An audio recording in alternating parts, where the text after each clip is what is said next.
Alright, so I'm gonna start prepping the body, or I guess you can call it, yeah, body for to drop the swap in. So I already took out this mount, the original mount, to replace with the innovative one. I'm using innovative. Pain in the ass to get this one out. So the, I guess, what is it called? The rear transmission mount. I don't know what you want to call it. Rear transmission mount, or the one that connects to the two brackets. So it was originally a little bit more to the left. So the one right here, and then the two right here. So this one was a pain in the ass to get. So I just went in through the middle, got a wrench, and then turned it. Eventually this will be able to turn with you, so you'll just be going. It's a huge pain in the ass. I didn't feel like taking off, I believe it's called the, I don't know what it's called. This is called the front cross member, so I'm guessing this is the lower cross member, the rear cross member. I don't know what it's called. I just didn't feel like taking it off. It was a lot of things to take off, just to get that bracket off, so I did that. Put this on. I believe, hopefully I did this right, but I put it on to the right of it. My brother-in-law just recently got a B18 swap sedan, and it was to the right of it, so there'll be this one right here where the original one was, and there's one right to the right of it. That's where I put it. So now we're gonna start hitting this side. I don't know exactly where to hit. His is somewhere around here. I hope you actually hit this. I'm not 100% sure on this, but beat the shit out of this. Hopefully we don't have to hit this. I've never done this before. I assume you have to hit this maybe a little, or cut this a little bit off. I might do that just in case. I'm not 100% sure. I'll read up a little bit more on that. So I know you do have to hit this somewhere around this area. I'm gonna try to go right here because that's where it looks like it was hit, from like right here to here. I'm gonna be cutting these off. Eventually I do want to get a traction bar.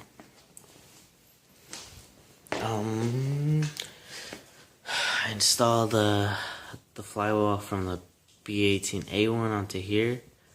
I didn't show that process because I know a lot of you guys are gonna get mad because I used sorry, I didn't refinish or whatever you call the flywheel, and I'm using the clutch, the original clutch, and the pressure plate. Main reason to that is because I don't know if this motor works, so hopefully it does work. I did turn it over, looked at the cams, and everything looked fine. All the oil I took out of the oil pan didn't look like there was any metal, but you never know. I got the C's engine. Hopefully this one works. If not, I got an A1 that needs basically all the gaskets redone. If this motor doesn't end up working, I'm just gonna, I guess, start building that up. I also got this nice little upgrade. I got a B16 head. Forgot which one this was. Supposedly everything has been rebuilt. Never believe what everyone tells you, but supposedly this one's been rebuilt. What does it have? CTR retainers, or CTR dual springs. I don't know if he said it had titanium retainers, but it had the CTR springs, the dual springs, and supposedly it's been rebuilt, so all this good stuff. I made this look clean, actually extremely clean, almost as clean as my my B18B1. He had the CTR cams, but he didn't want to give it to me for the price that I paid for it. So I got that cam gear, and I got an extra set of cam gears over there. B16 intake manifold that he actually wants back, but I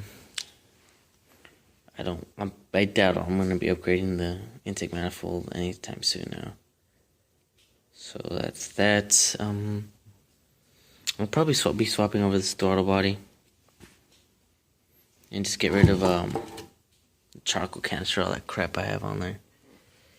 It looks like the MAF sensor was replaced recently. That's pretty much it. So I'm just gonna do all that. I don't have a camera to actually show you the whole process of it, but I just really need to start getting back to work. So yeah, that's it.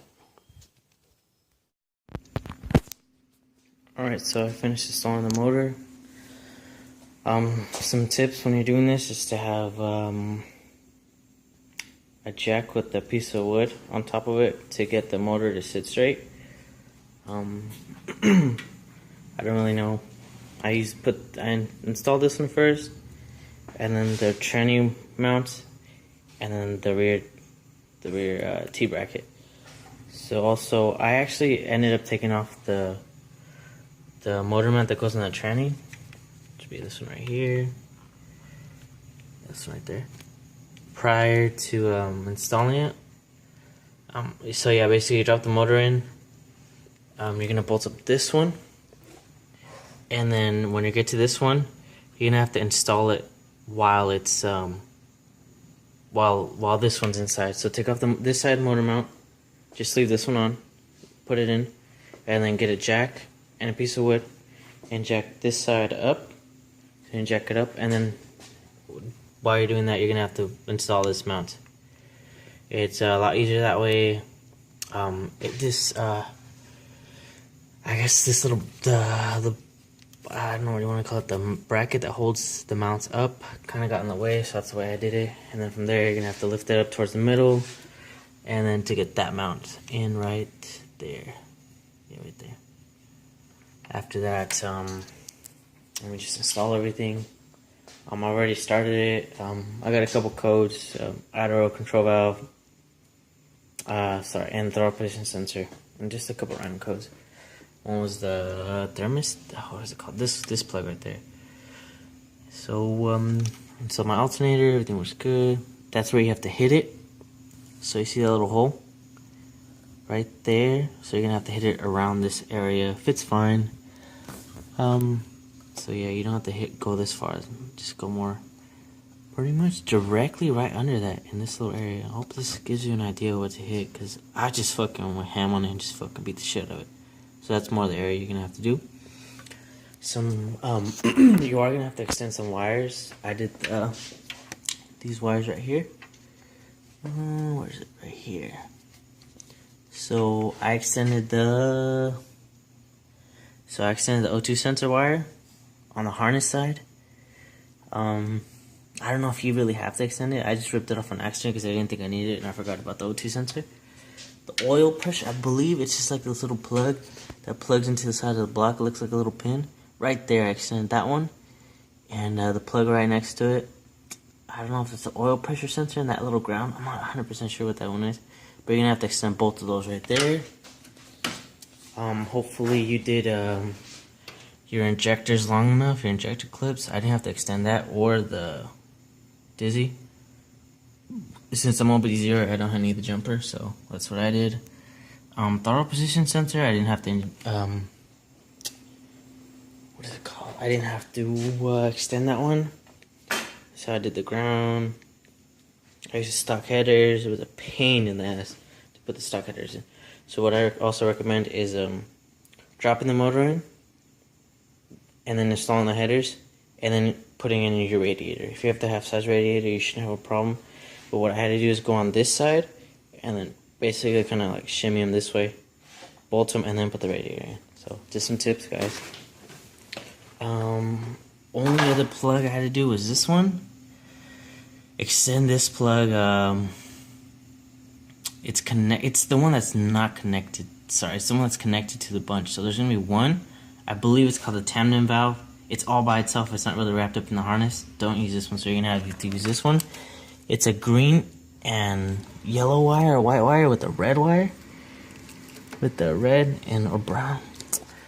Let me see. I don't remember what it was. It was green and yet I believe it's green and yellow and red and yellow. So that's what that one is. So you extend that one, and then you're gonna have to extend. There's two wires, or I guess you can call them pins, There's little pins that connect to the back of the block. It looks very similar to the oil pressure sensor ground. I don't know what you want to call it. But there's gonna be one with 2 prongs and one with 1 prong. The ones with 2 prongs, I believe, looks green and something, green and white and green and black, something like that. So there's a pair. There's one with 2 little pins and there's just one with 1. So you're gonna have to send both of those. So the black one, I believe it's black. It goes to the back of the block. Just extend it.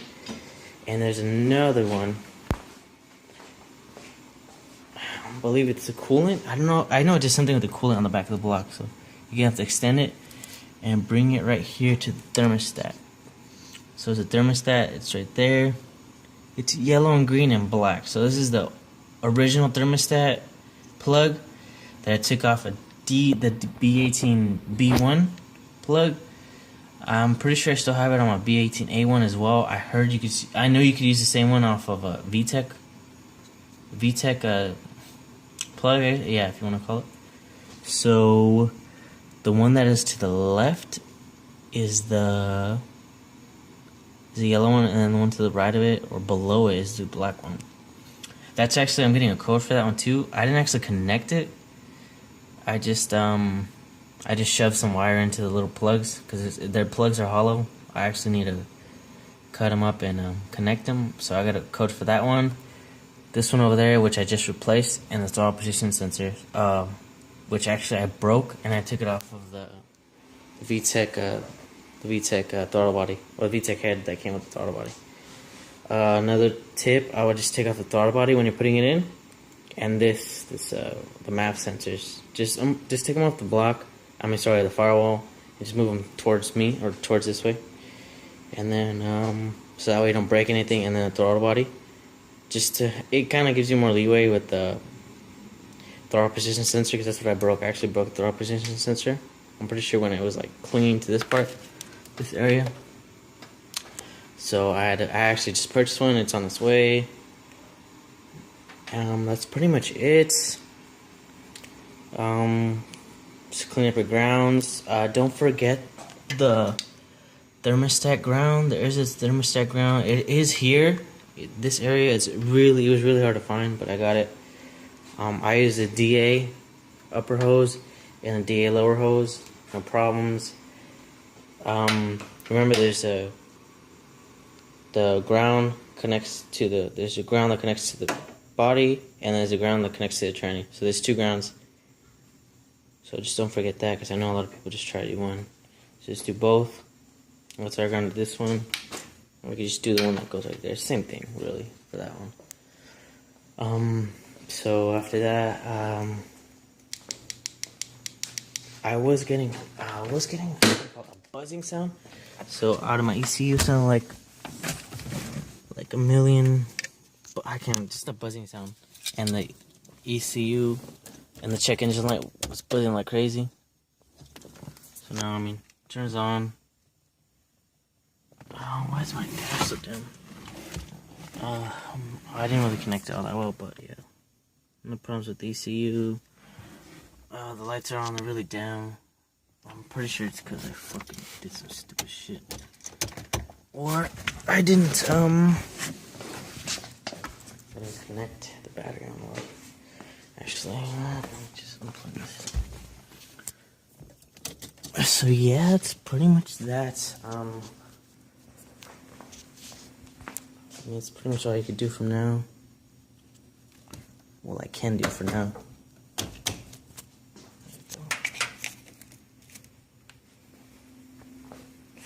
So yeah, this I already started it. I also just ordered my innovative AC bracket, because I need AC, because it's fucking gets hot here in Texas. Yeah, the fucking such a damn it. Fuck, I probably didn't charge it. I know it just turned on. I already took it off. Other than that, I know you need to take off the dust rings on the transmission. You're gonna have to cut about, I would say maybe about, how can I put it, about maybe 4 or 6 inches off the exhaust. I don't have a catalytic converter, so it's not really that bad for me. So I just have to cut the piping anywhere and just move it back. I'm using the stock DA headers for the time being because I just want to get it running and I just want to drive it for a bit before I go to the VTEC. I was gonna get a Wago van a couple days ago and that deal fell through, and I was gonna teach you guys how to do the multi-part fuel injection conversion, but that deal went through. So there's nothing else you really need to do. Just follow my tips, or use my tips if you want to. I mean, this is a learning process, so I mean, those are just my tips to you, and it did help. I mean, that would help me out a lot. I have to fucking now because I have to replace the top position sensor. So that's pretty much it. I hope you enjoyed the video. The next video I'll be installing the axles, cutting the piping. Yeah, from the cat side or the cat back to put the headers on, and hopefully I'll be driving this thing. And yeah, just stay tuned. Hopefully I'll get a Wago in. I'm really hoping for a Wago van. If not, still got this VTEC head. I just don't want to waste the money right now. I really want a Wago in. I really want a Wago in. And just do either keep this one, maybe just turbo this one, and then just fucking do the LSV in the Wago van, and just have this one as a weekend warrior and the Wago van as a daily driver. I do have the B18B1 somewhere over there, so I could just replace the gaskets on that, because I know that one for sure has little miles, and there's still the VTEC head on it. But I really want a Wago van, so this one's pretty much good to go. I just have to replace the sensors. That's it. So this is up with me, F and Lotus Dragon.